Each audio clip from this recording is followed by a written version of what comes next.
Ladies and gentlemen, just got through from watching AEW All In 2024. My only complaint is still too long, and Tony Khan can't help himself. The only two things I would have kept on the pre-show is Jamie Hayter's return and Chris Stokely, Ishii and Willow. That's the only two matches I would have kept on the pre-show. All the other crap was not needed. Tony Khan basically had the entire roster on the show. I'm not playing with you.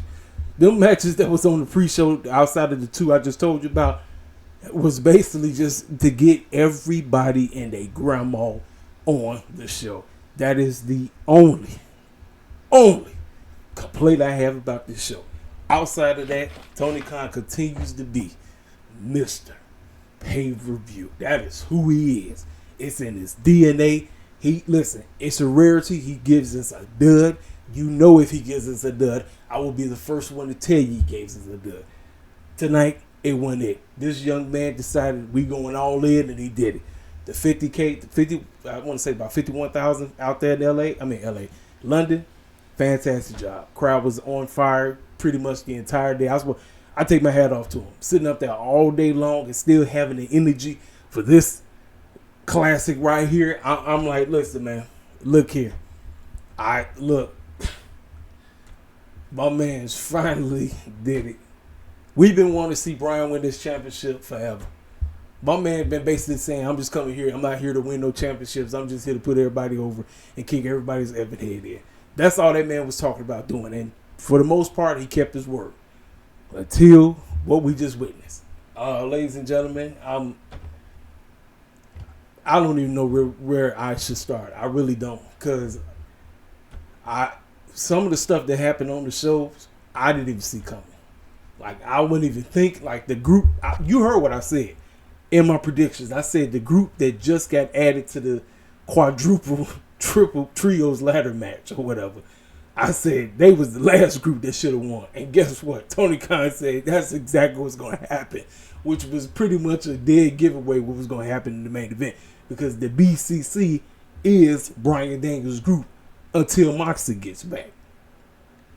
Now the entire BCC, including Pac, who just somehow sipped up in there, is now a part of the BCC. And this time, you know, Claudio and Pac got beef, but they got to somehow work together.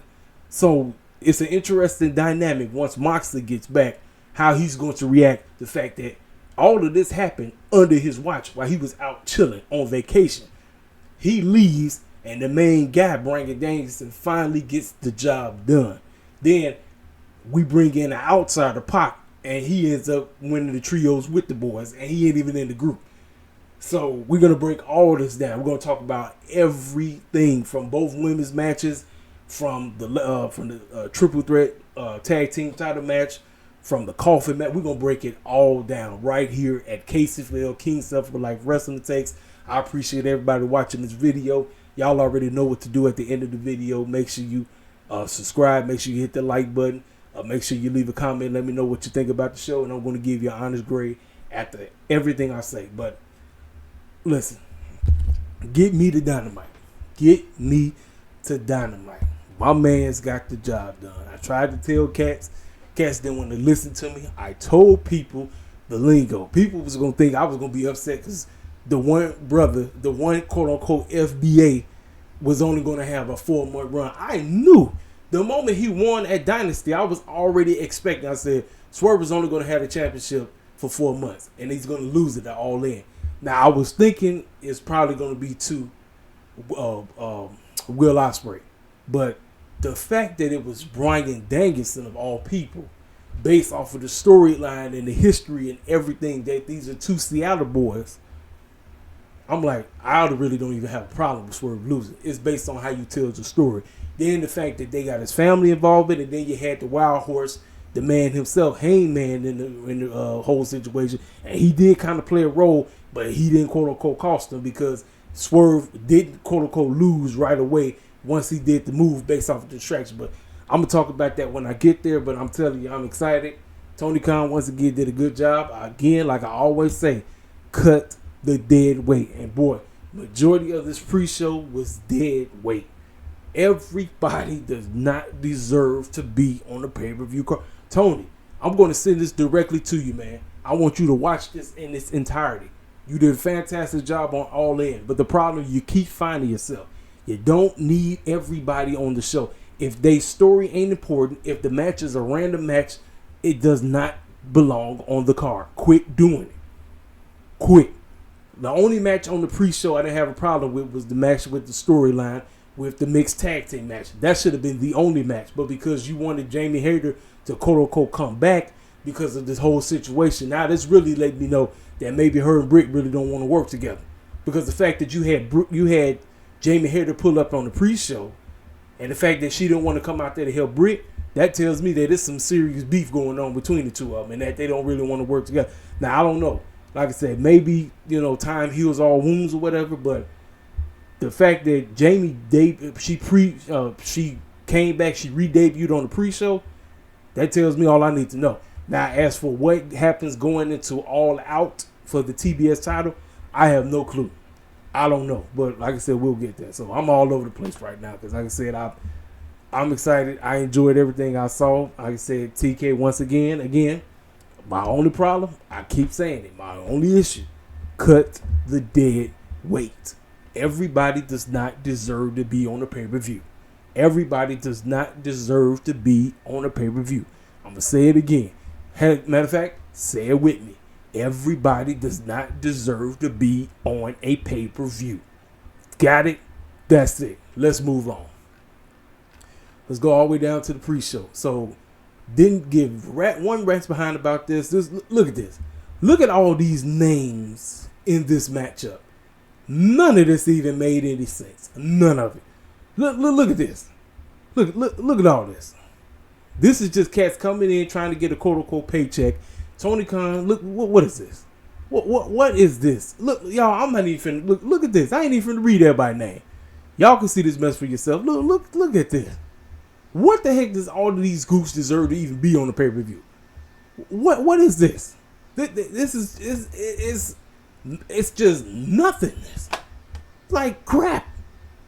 Everybody and their grandma on the show. Like what is this? Look at this foolishness, y'all. Look at all the clowns. Look, what kind of match is this? 1, 2, 3, 4, 5, 6, 7, 8, 9 versus 1, 2, 3, 4, 5, 6, 7, 8, and 9. What kind of clown foolishness is this? This don't even make no sense. Like what? Don't make sense at all. What is this? I told you, this is just, I got to get everybody and their grandma on the show. All of these goofs on, why? They didn't have nothing going on. You could have saved this foolishness for Collision or Rampage.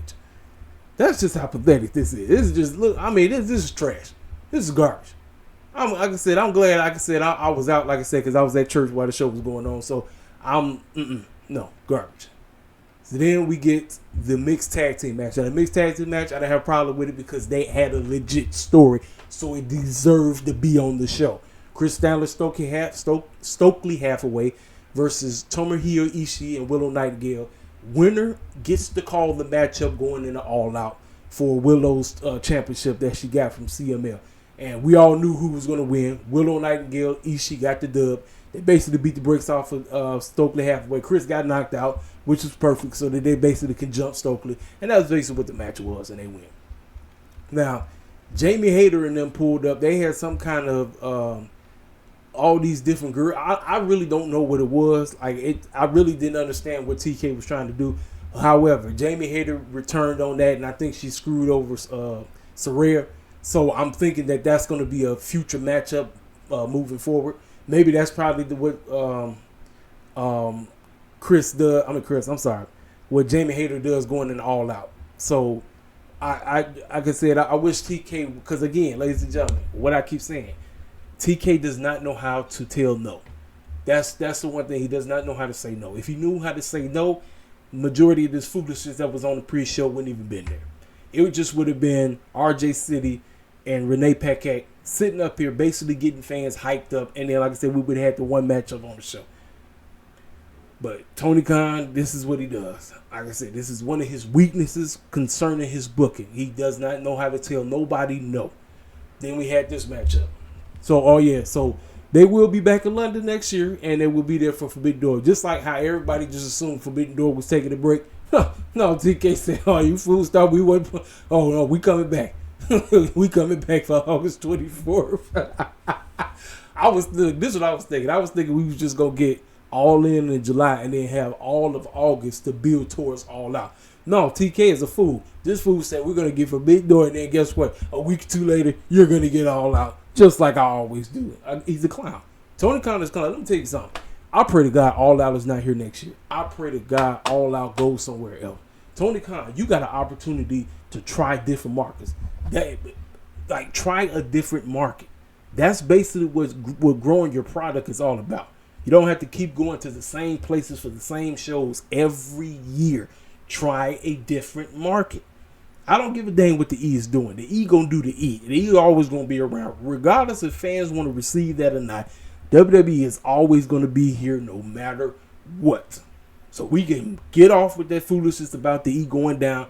No, it's always going to be here.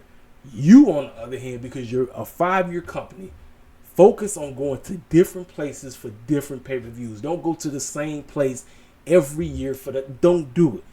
Listen, tradition is cool, but go somewhere else. Like I say, I pray to God All Out is somewhere else. It's not here. Don't bring it here. Go somewhere else, please. I don't want to see 2025 All Out Chicago. I don't want to see it. Go somewhere else. Matchup right here. Another multi-man tag team match that really didn't even deserve to be on the show. All of these clowns right here. Again, a nothing burger match. What is this supposed to do? Is this supposed to get us to care about the product more? No, this is just mumbo jumbo. This is foolishness that shouldn't be on the show. This is just you trying to kill time because you really don't know how to use RJ and Renee to get people hyped. That's basically what it is. The pre-show is designed to get people hyped. That's what it's for. You have one match on the show, possibly two. Not 4. And 2 of them really don't even belong. 3 of them really don't even belong on the show. The only one I can say that was deserving to be on the show was this matchup right here. That was it. That was a whole situation. But nope, TK said, I got to have all of these goofies on the show because this is what we do. Because I really don't know how to tell nobody no. And that's his problem. He don't know how to tell nobody no. So like I said, if there's any downfall for this show, it's the pre-show. That's that. And as you can see, Dustin and his squad, they won. Big whoop. So this is what it was. So it was Saraya and Harley Cameron make their interest to bring the entire Knight family out there. So Saraya gets on the mic and she screams about how the show won't start until she gets the respect. That's what Jamie. So it wasn't even a match. So it was just Saraya and no clowning or whatever. Jamie makes her return. Fans go completely ape. Listen, we've been waiting on her. She's been gone almost a year and a half. She's officially back. The women's division just got even better. I miss my girl. Like I said, I'm a huge Jamie Hayter fan. She's back and she ain't playing around. So I'm assuming the first matchup at All Out is going to be Saraya and Jamie. I'll do what I'm going with because looks like Jamie don't want to work with Britt. That's what it feels like right now. Then this right here. So the first, so basically it was the intro of the first match getting introduced on the pre-show. The quadruple trios ladder match. The Bang Gang Gang, the Blackpool Combat Club, House of Black, and the Patriarch. Now, I'm sitting up here saying, you heard me. I said it really made absolutely no sense for the team that just got up in there that had nothing to do with the story to win. Tony Khan said, no, screw all that. I'm about to do it. And I'm about to pretty much give y'all a heads up on what's going to happen in the main event. Tony Khan said, you know what? Screw this. Y'all go out there and just make a train wreck. Just go out there and go completely ape. And you know what? We're going to have the BCC with Pac get the victory. And they are your new trios champions. Now, Tony Khan, here's the deal. Because you did this, what you need to do, I keep saying this, Collision needs to be the stronghold for the trios division. That should be the main, like outside of the Triple Crown Championship, those should be the main 2 championships on that show. That's what it should be. While the tag team division is being built up on Dynamite and Rampage. That's what it should be. You want to differentiate your championships and make them feel different. Spread the stuff out. Split it in half. Half the cats on one show, the other half on the other half. It's not the difference. It's really not. This was a train wreck. Cats went out here. Cats did what they're supposed to do, and the BCC with Pac, they got it done. And Moxley sitting at home like, what the heck just happened? Now it was kind of interesting. Like I said, the interactions between Pac and Claudio, and you know those two don't like each other. But the fact now that they are trios, they got to work together. So the whole storyline about this whole situation is when Moxley gets back.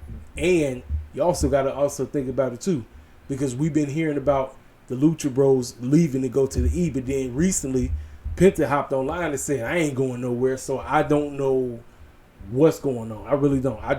Listen, ladies and gentlemen, when it's concerning pro wrestling contracts, I don't know nothing. All I know is when the person signs the dotted line that they are officially going to another company, that's when I know they're going. Until then, we can hear rumors about somebody pulling up here or somebody leaving or whatever.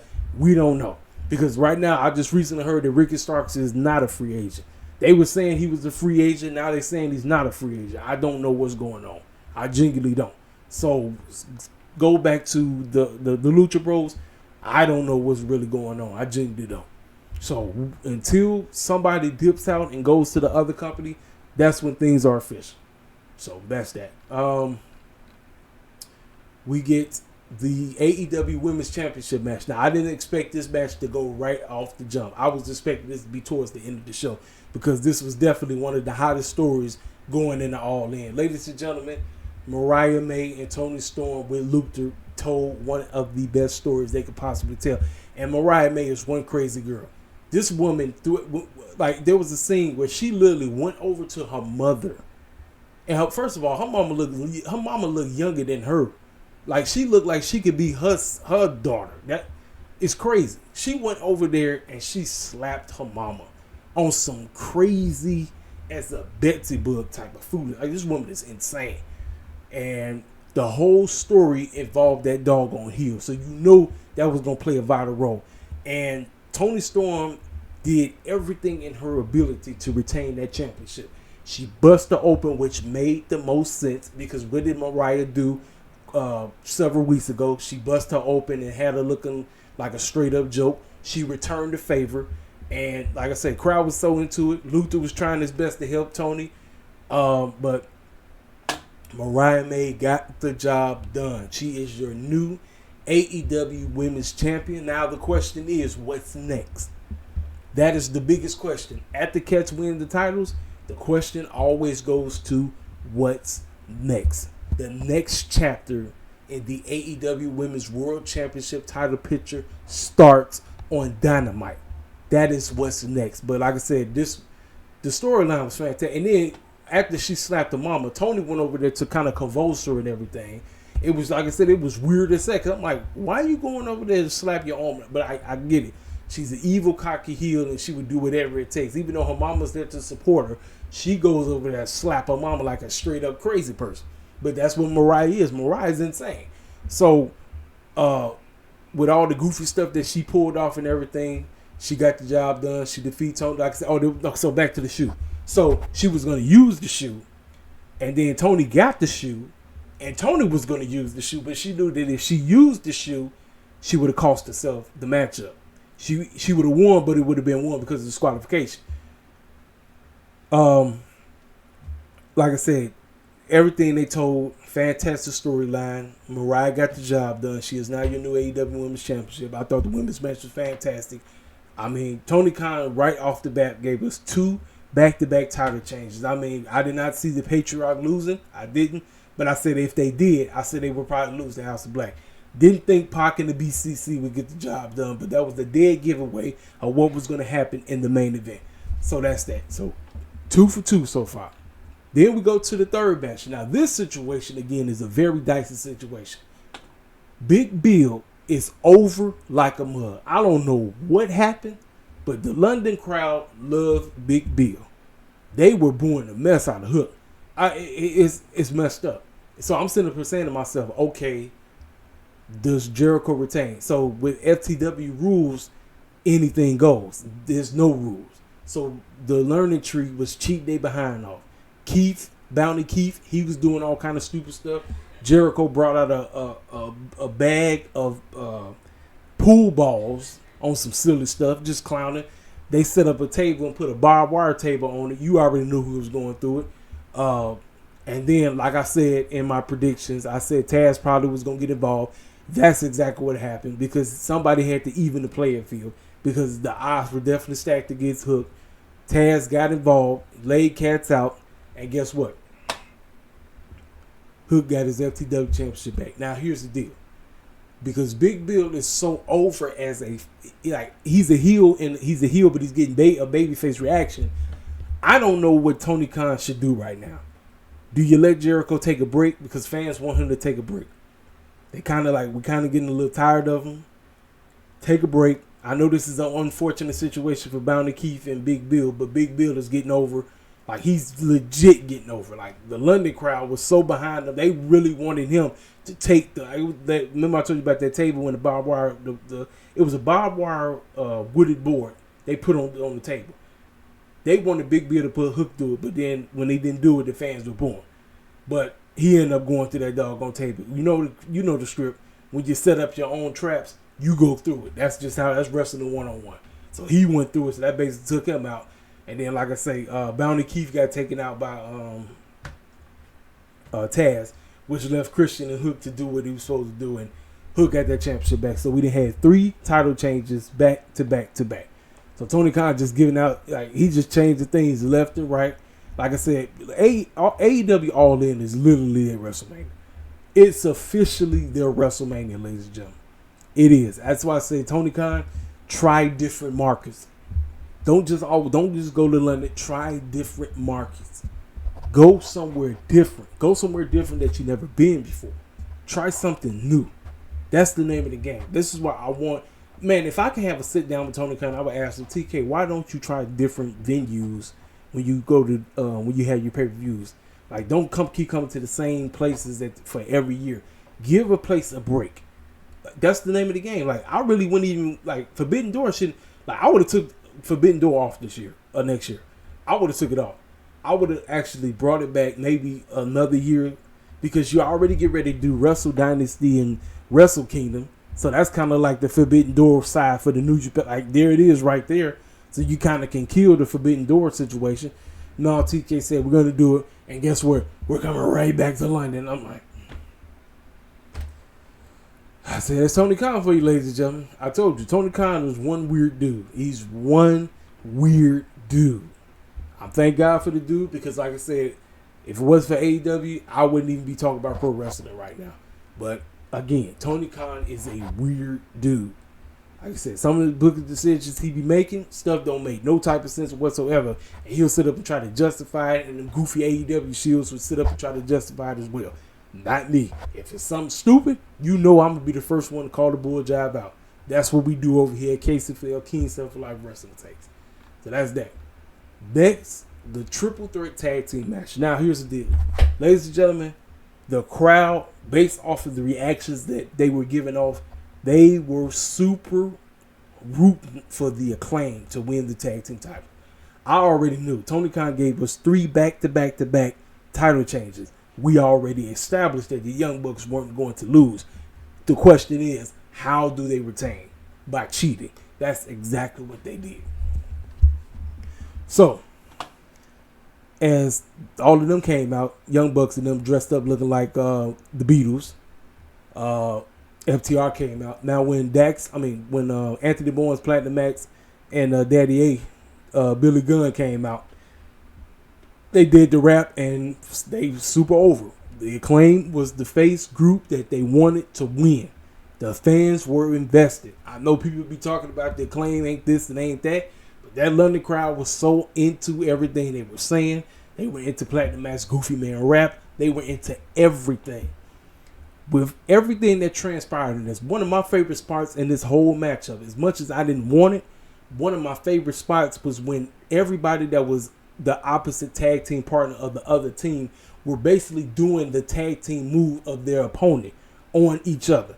So you would get the Young Bucks working with the Acclaim, or you would get one of the members of the Acclaim working with FTR, or you get one of the Young Bucks working with FTR. It was kind of like some stuff like that where everybody was doing the opposite move on it was like the opposite tag team partner doing a move. So for me, that was like kind of like the spot of the whole matchup. But even though I did not want it to be a triple threat, this matchup was actually better than Young Bucks and FTR last year. I got to give them props. Everything they was able to do with all the chaos that they were doing, causing all kind of commotion. And I really don't know if Anthony Bowens did mess his ankle up. I don't know. Because after the matchup, you see that he was kind of limping off. I don't know if this is basically to write them off TV for a little bit. I don't know. I have no clue. I'll check the Fightful with them because they obviously got the lowdown on what's going on.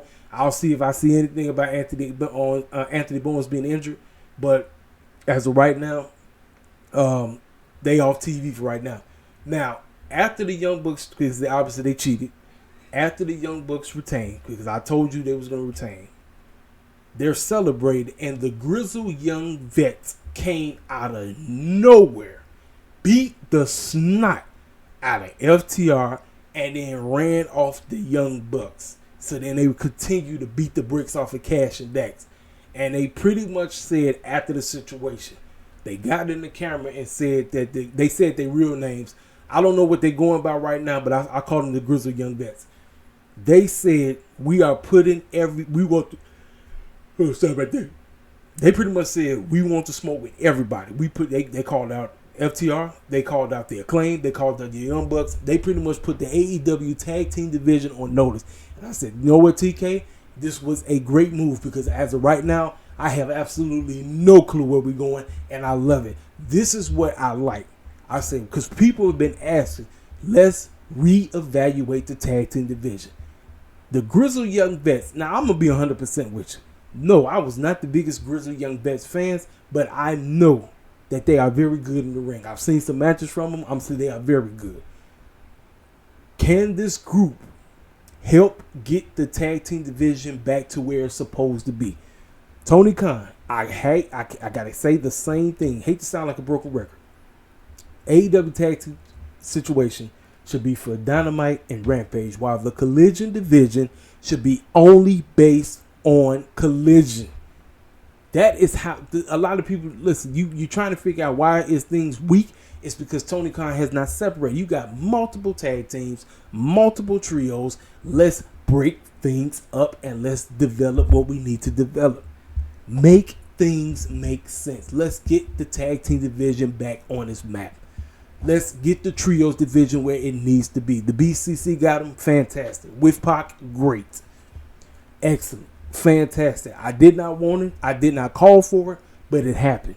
The Grizzled Young Vets are AEW bound. They are here. They're here to put the tag team division on notice. Great. That was an excellent decision by Tony Khan. Now it's what's next. That is what we always ask. After we come off of a fantastic pay-per-view, we always ask, what is next? What's next? That's all I'm going to say about that. But like I said, triple threat. I did not want the triple threat, but I thought all 6 men did a fantastic job, including Billy Gunn 7. Next. This was a wild matchup. The gauntlet match turned out to be a match that I didn't expect to be great. And the surprises that we got in this matchup, I was like, wow. Let me tell y'all something. First of all, when the thing first started, they was outside in the white lights. It was like a spotlight white light, and OC fell down. Now, OC was wearing a black coat with black jeans. Now listen, I don't know if Tony Khan turned Orange Cassidy into a heel right before our eyes. I don't know, but OC never wears black. He wears the sky blue jean shirt, blue jean jacket, blue jeans, skinny jeans. That's what he wears. He was wearing black. And I'm sitting back saying, like, did Tony Khan turn this fool into a heel right before our eyes and we don't even know it? So, him and Okada start off the match. So these two are going at it. The third person to come out was Nigel McGuinness. The entire arena went nuts. I said, wow, Nigel McGuinness is officially back wrestling. Now, I did not watch him in Ring of Honor. I only knew Nigel McGuinness as one of the best commentators from Black and Gold. I did not see him wrestle, but I'm trying to tell you right now, from the little bit that we got to see with him being in this match, he looked like he's just getting his feet wet. He has not wrestled in over several plus years. It's been a long time. So he's just getting his feet wet. But right there with him coming through, let you know, ladies and gentlemen, we are getting Nigel versus Bryan somewhere down the line. I don't know when, I don't know where, but we are getting it. With Nigel officially making his return, Bryan Nigel is going to happen. When, I don't know. After that, Kyle O'Reilly comes out there thinking he owns something. Then after him, Zack Sabre Jr. comes out. Fans go crazy. Then after that, Roger Strong comes out. Then Mark Bristol come out. He came out just doing work right off the jump. Then Hangman comes in there trying to do a little something. So I'm thinking, like, remember what I said. Okay, Hangman is the favorite, but I'm like, I don't think Hangman is going to win. Because his whole thing is he's just obsessed with screwing over Swerve. That's all he care about. He don't care about nothing else. He just want to screw over Swerve. Then Jeff Jarrett came out. He came out to a nice pop. Him and Karen Angle. Karen Angle actually looked pretty good in her outfit. He came out to a nice pop. Then after that, ladies and gentlemen, the man who just officially signed with AEW got a nice standing ovation. Prince Puma, a.k.a. Ricochet, has officially signed with AEW. He is there. Will Ospreay called him out a couple of days ago, so you know that matchup is in the wings. Ricochet came in there doing a little damage. It was pretty good. Now, this guy, ain't nobody in their grandma seen him coming. I was like, that's why they lost the Trios Championships. He come out there limping and all this crazy stuff. Like, what is Christian doing there? What is he doing there? What is his old sneaky, conniving evil behind? What is he doing here?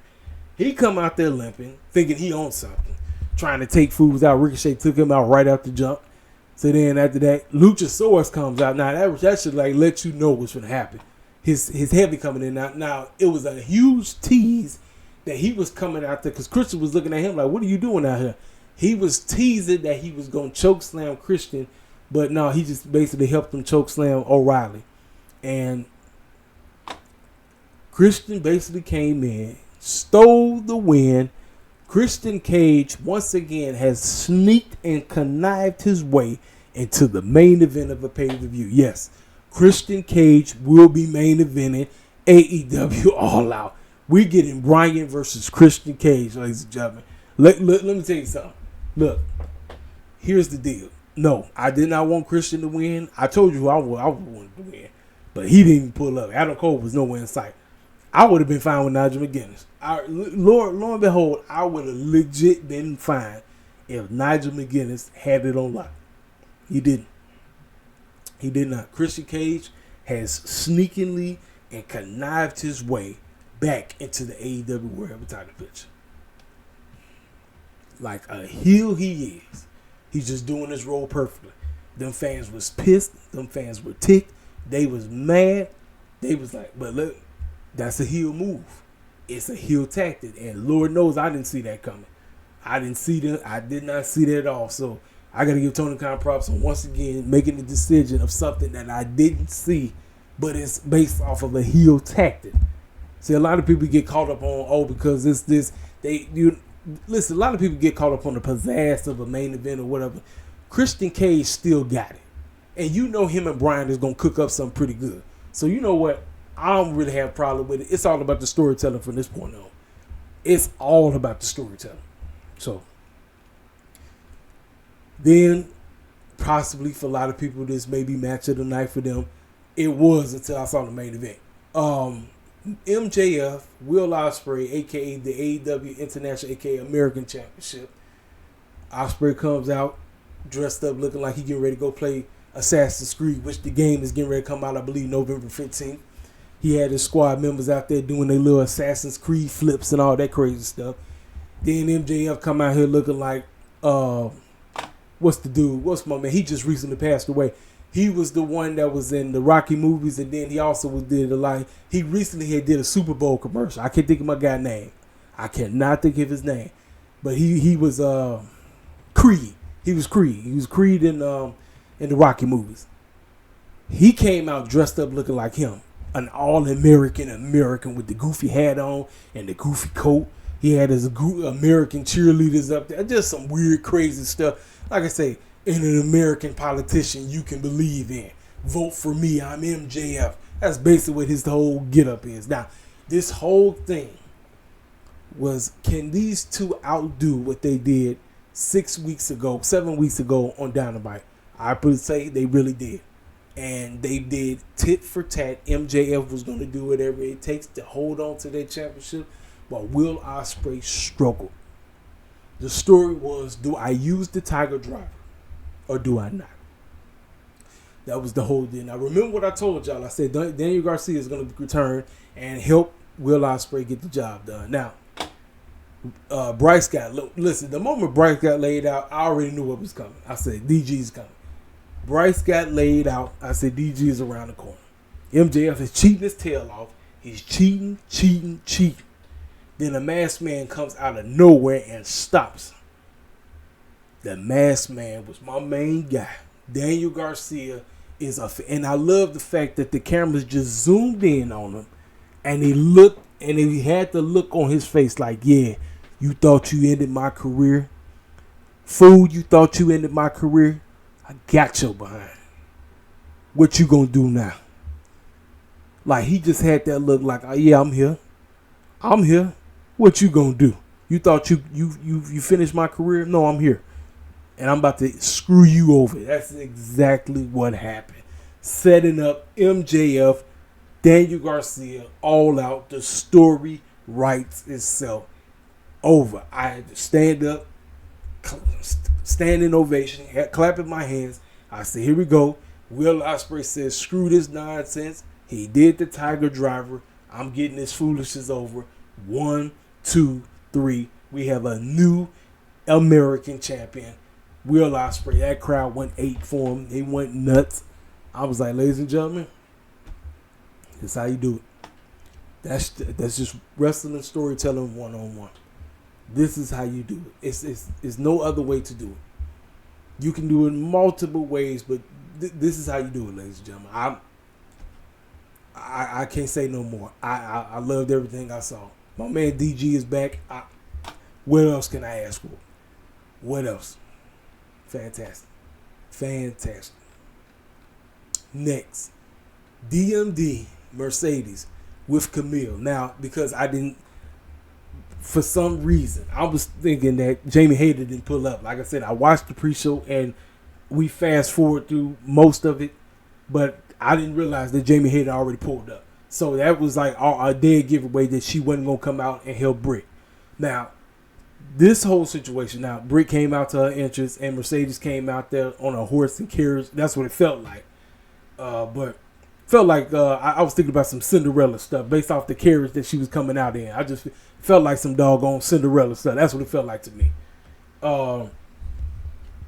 This matchup started off very slow, and that's because it was all Mercedes. Britt really wasn't doing anything. It was like Mercedes was just beating her brakes off her. But then Britt finally decided to come along with the come along, because sometimes Britt be playing game. Like, I don't know why Britt does this. Like, if you watch a Britt Baker match, the girl acts like she just wants to hang around, and like, no, girl, you got to come to work. You talk a big game like you that girl. You got to come to work. And she finally decided to show up. And when she was showing up, she had some of the craziest, most reversals out of this world. Now, the one spot that I absolutely enjoyed, you all know Mercedes, #1 pro wrestling wrestler, her all-time favorite, one of the major reasons why she wrestles today, the late Eddie Guerrero. You know that's what she does. That's her idol. That's who she loved. Well, with all the cheating that was going on, referee being distracted, Camille had Mercedes New Japan Strong Championship. So she gave it to Britt, and Britt threw it right back to Camille, and then Britt fell out, just like how Eddie did multiple times when he's in a championship match. He'll cheat, he'll throw it to the other dude and play it as if the dude knocked him out. That's exactly what she did. And my ref, she was like, was it Arby? Did Arby have this match? I forgot who had this matchup. I literally forgot.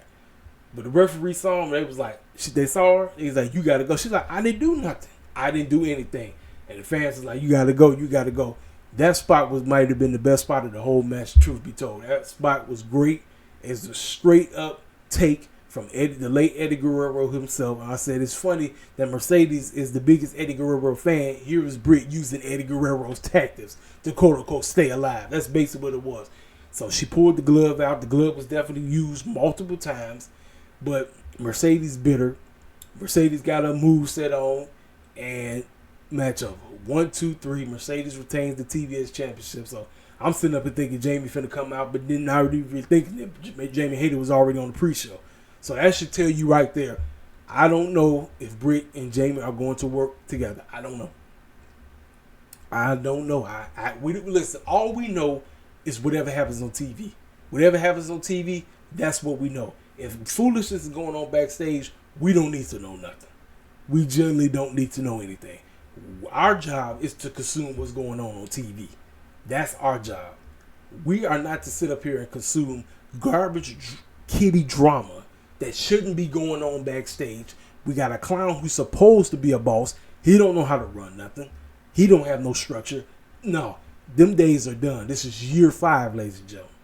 Year 5. Stop the clowning. Stop it. It's time to mature. Get the clowning out the door. You're grown men and women. Stop acting like kids. You're not kids. Stop it. You're grown women. You're grown men. Act like it. Now, if I had to tell you the truth, this is just me. Outside of all the the pre-show really don't count because it was just everybody and mama on that show. And like I said, the only match on that show that actually mattered was Stoke the Halfway, Chris Statlander, Willow Nightingale, and Ishii. But if I had to say the weakest match on the entire card, unfortunately, was Britt and Mercedes. And it's sad that the build-up didn't help anything. So if I had to give them a markdown, it's this right here. Right here. And like I said, there's no takeaway. Like I said, I like some spots in this.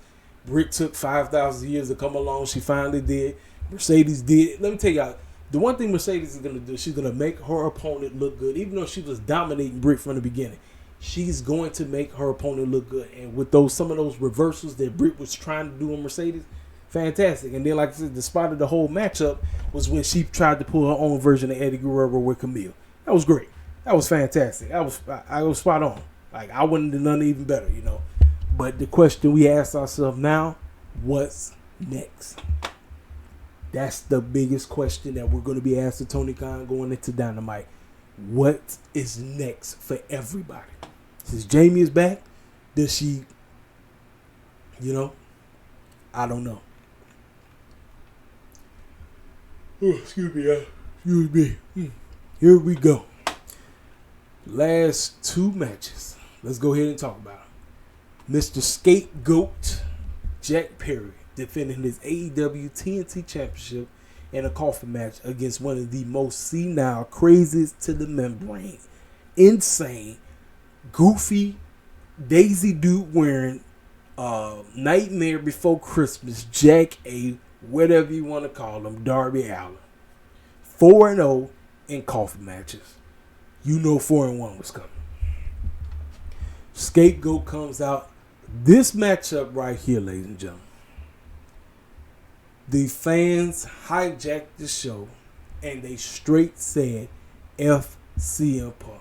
I'm pretty sure it was trending. I hadn't even been on Twitter yet. I'm pretty sure it was trending. That's what was said. I'm like, it is what it is. Darby tried, but Jack Perry basically dominated.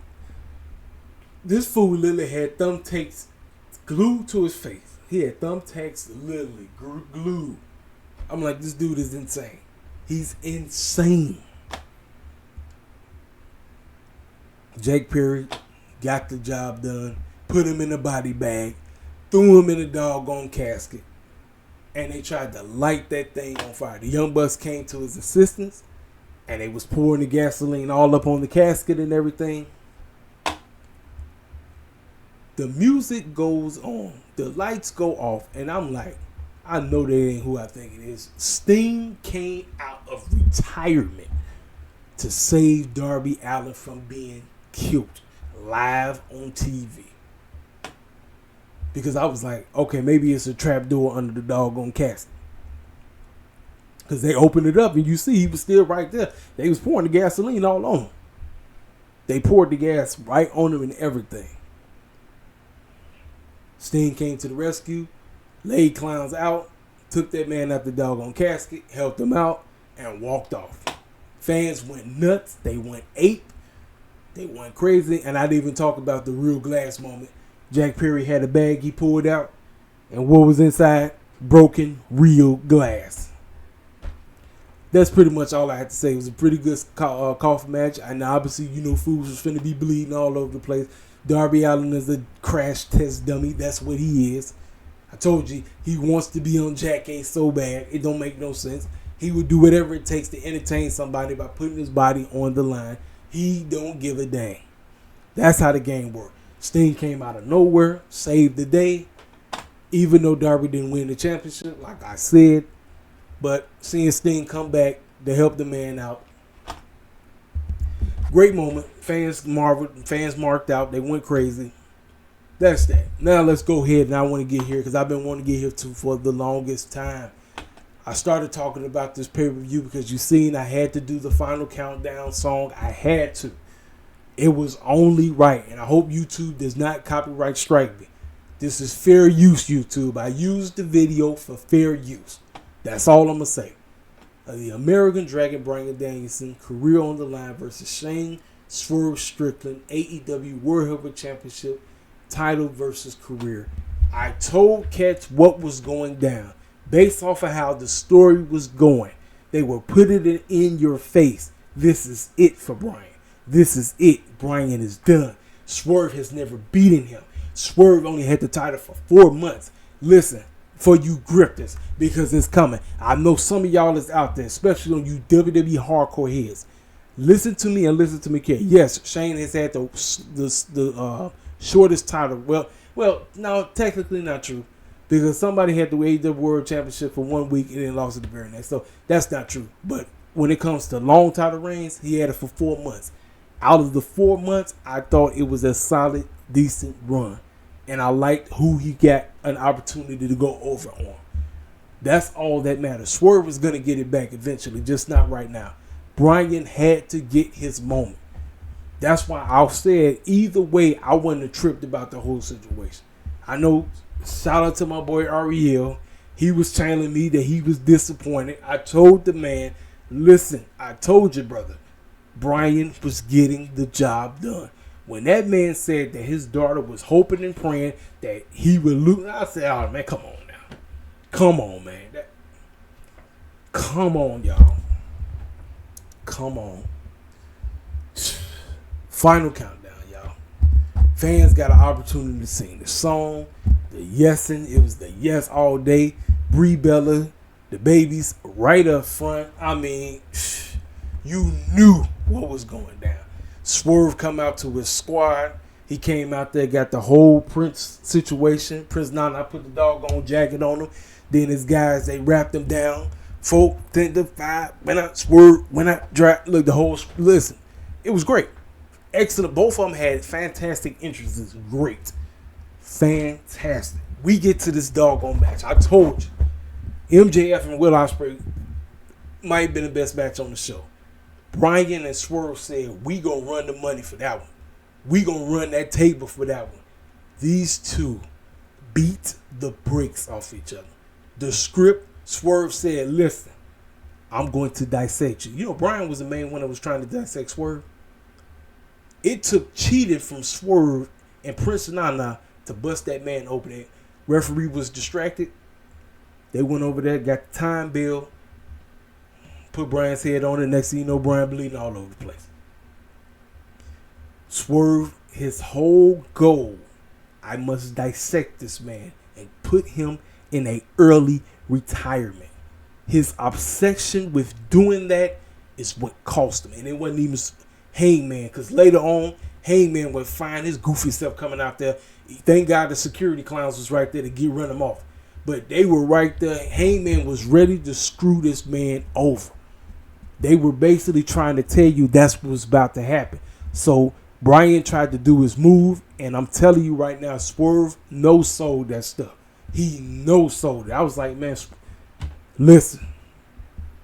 One of my favorite things about Swerve, y'all, is his facial expressions when he is in the ring. His facial expressions tell the story of whatever matchup he's in. It's like, I don't know what it is about the brother, but he gets it on. He goes in here and he lets you know how he's feeling based off of what he's doing in the ring. Listen, that just adds to the matchup. That just adds to the story. And you already got Bryan with the blood all over the face, the ultimate underdog, because that's who he is. Fans are so behind him. I mean, you got the yes, but I mean, they all of this, and it's looking like things are going Bryan's way. Swerve said, nope, That man, he tried to put the little bell lock on him. It didn't work. He tried to do the little kick thing. Everybody thought it was done. And once again, like I always say, Swerve got the greatest kick in the planet. I don't care what nobody has to say when he come out of run and then do that pop you across your head. I mean, I don't know what else to say. I really don't. I genuinely don't know what else to say, y'all. I really don't. With Heyman getting ran off, Swerve, quote unquote, trying his best to get out of another label lock. Bryan, quote unquote, snaps the man's hands. He does it. He puts him in another submission. And I'm telling y'all, the moment Swerve tapped out, that entire arena out there in London went completely ape. This is Yeselmania Part 2. In this case, Yesel All In. That's basically what it was. It's Yes All In Part 2. Because we had Yeselmania Part 1. Now we got Yesel All In Part 2. Fans went ape. They went nuts. Final countdown played. Bree, the kids got in the ring. The BCC came out to celebrate. It was one big, happy, feel-good moment. And I loved every moment about it. People thought I was going to trip. Ladies and gentlemen, see, for you goofies out there that try to tell me, oh, you don't want somebody to beat our people, because no. I am a story-based guy. If a certain situation calls for somebody to go over, I don't give a dang what they look like. That's wrestling 101. That's what I want everybody else to go with. You know, people be so quick to talk about the all lives matter. All lives matter really don't mean nothing to everybody else. It really don't. We, on the other hand, we want to see. I say this all the time. I say when everybody get the opportunity to eat, pro wrestling it can't be beat. It cannot be beat. Swerve had a great run, solid 4 months. We got the first foundational Black American FBA AEW World Heavyweight Champion in Swerve Strickland. We got it. We got our moment. We got it at Dynasty. Yes, the run could have been better. Tony Khan could have done a better job at the beginning, but he realized, you know what? I got to treat Swerve like he mattered. I had to. I can't keep doing this dude bogus, because I already got clowns on my helmet that say I'm a white supremacist anyway. Listen, and you know me. Like I said, I'm one of the biggest Bryan heads on the planet. I told you. What Bryan did for Kofi back at WrestleMania 35, man, listen, man. And I'm talking about a dude that's not FBA. Because everybody, listen, for y'all who are not understanding what I'm talking about, FBA stands for Foundational Black American. That's for somebody who was born here, did not immigrate over here. They are black and they were born here, and their lineage goes back to slaves who were in this country that helped build this country. That's what we mean. Anytime you hear that terminology, FBA or Foundational Black American, that's what we're talking about. Kofi Kingston is not FBA. However, that storyline resonated with us because we wanted to see him finally get. Because think about it, that gauntlet match is what did it. Go back to going into WrestleMania 2019, when that gauntlet match happened. Because again, Kofi wasn't supposed to be in it. It was supposed to be Mufasa Ali. Mufasa. Is it Mufasa or whatever? My man Ali. Ali was supposed to be in that. He got hurt. Kofi took his spot. And that's what did it. That's what started that story arc that it was Kofi Mania. And Bryan Danielson was the perfect guy to play the role. He was the heel. He was the paper champion or the planet, whatever he was. Like feed the earth and all this crazy crap. He did his part perfectly. And I'm telling you right now, I was sitting up there thinking, it ain't gonna happen, and it happened.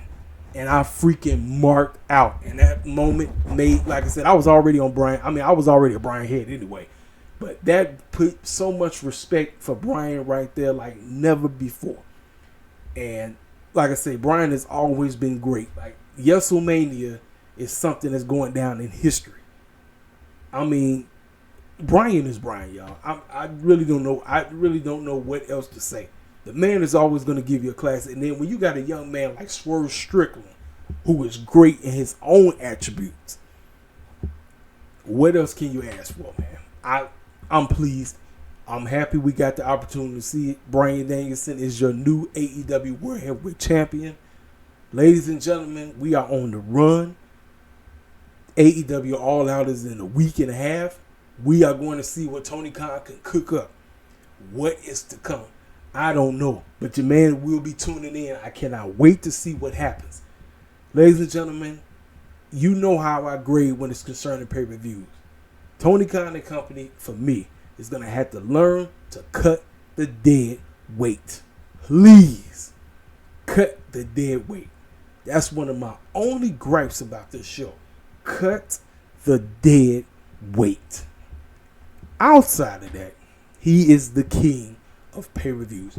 You can't tell me he's not, because every time it's the same old. He comes in and he delivers every freaking time. Sometimes he'll give us a dud. Sometimes, he's done better shows. He's done worse shows. But for the most part, this man he either give you 8s or 9s. That's what he does. And I'm finally back on the 9 track. I don't give out 10s. I don't. If I'm giving somebody a 10, things got to be off the chain from the beginning to the end. It can't be no speckles or spots or nothing. The show got to be off the chain. If it ain't off the chain, I'm going to dissect it, cut it up, and showcase what it is that needs to be changed. And I keep saying it all the time. Cut the dead weight. Everybody and their grandma don't deserve to be on a freaking pay-per-view. That was a pathetic display of what you tried to do by having everybody and their mama in a tag team. How you got like 9 clowns in it? 18 clowns in a tag. What? That don't even make sense. 9 versus 9, that don't make sense at all. That's TK foolish booking, because he don't know how to tell nobody though. But outside of that, yes. 9 out of 10 show, ladies and gentlemen. You know what to do. I said it at the beginning of this show. If you're new to this channel, feel free to subscribe to Mr. Casey for L King Self for Life Wrestling Takes. If you want to find me, I'm over on Twitter at Beats the Blessings on Twitter. Marcel, Casey for King Self for Life Wrestling Takes, aka Marcel on Twitter. Like I said, that's the best way you can reach me. Like I said, make sure you like this video. Sorry about that. Like this video, leave a comment. Make sure you subscribe, and I'll talk to y'all cats later. This your main man, Casey for King Self for Life Wrestling Takes. I'm gone.